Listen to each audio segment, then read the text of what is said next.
sama aku Rahma Bajeber di Nurani Bicara Podcast. Saya sudah bersama dengan Wakil Ketua Fraksi Hanura DPRD Kabupaten Labuhan Batu Selatan, Bapak Ruslan Tambak. Halo Bapak, Halo Mbak, salam kenal. salam kenal, Assalamualaikum. Waalaikumsalam. Bagaimana Bapak kabarnya? Alhamdulillah senang dan happy, apalagi di tengah acara yang wah yang kita tunggu-tunggu nih. Iya, aku mau sedikit tanya ke Bapak, tapi sebelumnya Hmm. perkenalkan dulu diri Bapak. Oke, kenalkan saya Ruslan Tambak, saya anggota DPRD Kabupaten Labuhan Batu Selatan, baru perdana nih Mbak, pecah telur kalau istilah orang. Wah, Jadi ini kabupaten yang lumayan masih baru pemekarannya dan sumber daya alamnya wah, dia di ujung Sumatera berbatasan dengan Provinsi Riau. nah Sumatera apa nih? Sumatera Utara. Sumatera Utara, Sumut lagi. Iya. Wah, berarti kita udah 2 orang Sumut loh, keren ya Sumut ini. Abang umur berapa nih Bang? Saya baru 36, belum nyampe sih 35 36. Oh 35, 36, Iya. berarti baru pertama kali nyalek, Baru pertama. baru provinsi pertama juga, Iya. langsung menang. Menang. Keren. Nah, boleh diceritain nggak seperti apa pembangunan di daerah Labuhan Batu Selatan ini? Sebenarnya apa yang disampaikan Bapak Ketum kita tadi malam itu realita di daerah masing-masing bahwa daerah kita sedang tidak baik-baik saja. Itu kami rasakan di daerah. Apalagi kan benar-benar bahwa otonomi daerah itu kan baru sebatas slogan, belum betul-betul terrealisasi di lapangan. Jadi sumber daya alamnya bagus, tinggal pengelolaan, leadership saya kira di daerah itu harus kita pupuk, harus kita matangkan, Mbak. Terus kalau dari Bapak sendiri sudah melakukan apa? Saya sih karena baru hitungan 6 bulan, belum banyak yang bisa diperbuat terus terang aja, apalagi kan ini ranahnya legislatif, Mbak. Legislatif itu kan dia kolektif kolegial.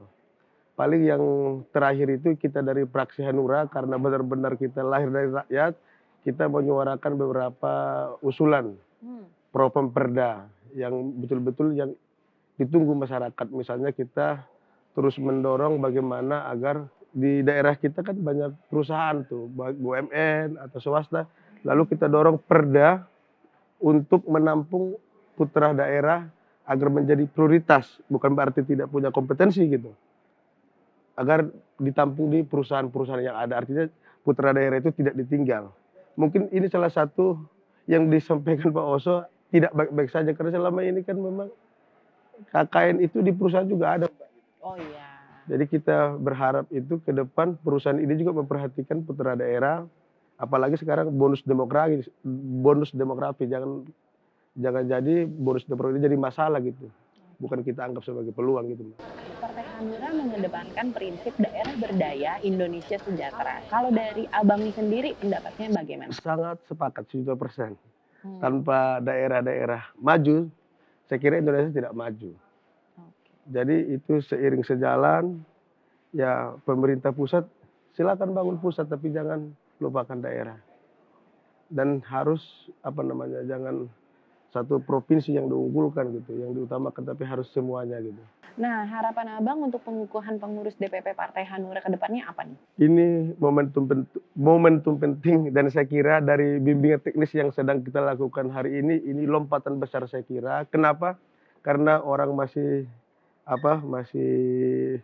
belum kepikiran ke sana, kita sudah berpikiran bagaimana 2029.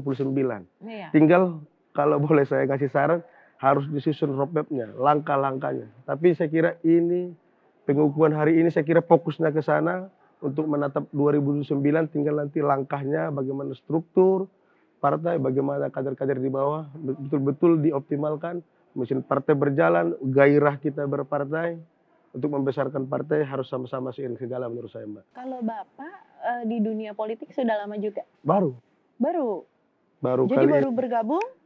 saya masih perawan politik ya, nggak perawannya ya masuk Hanura gitu. Oh iya, udah berapa lama itu Pak? Waktu pencalekan kemarin. Jadi baru pertama kali nyalek, baru berpolitik juga, langsung menang. Hebat.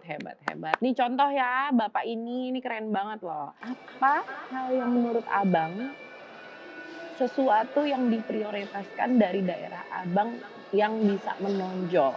Dia di sana industri kelapa sawit.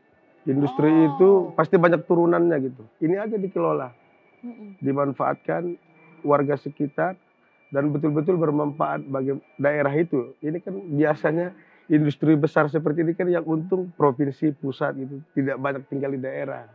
Itu Coba yang dong kita harapkan. kasih pesannya ke masyarakat di sana. Kalau masyarakat sebenarnya ya saya lihat etos kerjanya tinggi, tinggal memang regulasi itu harus menguntungkan masyarakat. Itu saya kira, Mbak. Jadi pemerintah pusat harus perhatikan juga masyarakat daerah, harus apa namanya, jangan pilih kasih lah dalam membangun Indonesia kita tercinta. Artinya Bapak mengayomi masyarakat ya, mengajak masyarakat untuk turut serta dalam pembangunan daerah juga dan ikut dalam industri yang Bapak. Iya. Jadi masyarakat ini, Mbak, saya kira juga mau, tinggal siapa motor yang ngajak untuk kebaikan aja. Sebenarnya masyarakat ini baik, bisa diarahkan untuk hal-hal yang baik juga, Mbak. Tinggal bagaimana elit di daerah itu ya harus bersinergi, kompak, tidak saling iri, tidak saling dengki, harus berkolaborasi saya kira, Mbak. Keren, keren, keren. Oke, ada pesan yang ingin Bapak sampaikan nggak untuk pemerintahan yang sekarang? Pesan saya untuk pemerintahan yang mana nih, Mbak? Pemerintahan yang sekarang ini, Kepala daerah? Enggak, semuanya. semuanya.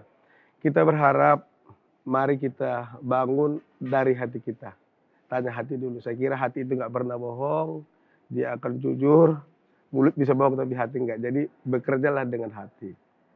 Ya, saya kira dari presiden, gubernur sampai kepala daerah orang baik, tinggal bagaimana bersinergi dan buat langkah-langkah yang terukur saya kira. Dan harus punya political will. Itu intinya, political will. Dan saya kira di Hanura menampung itu, Mbak.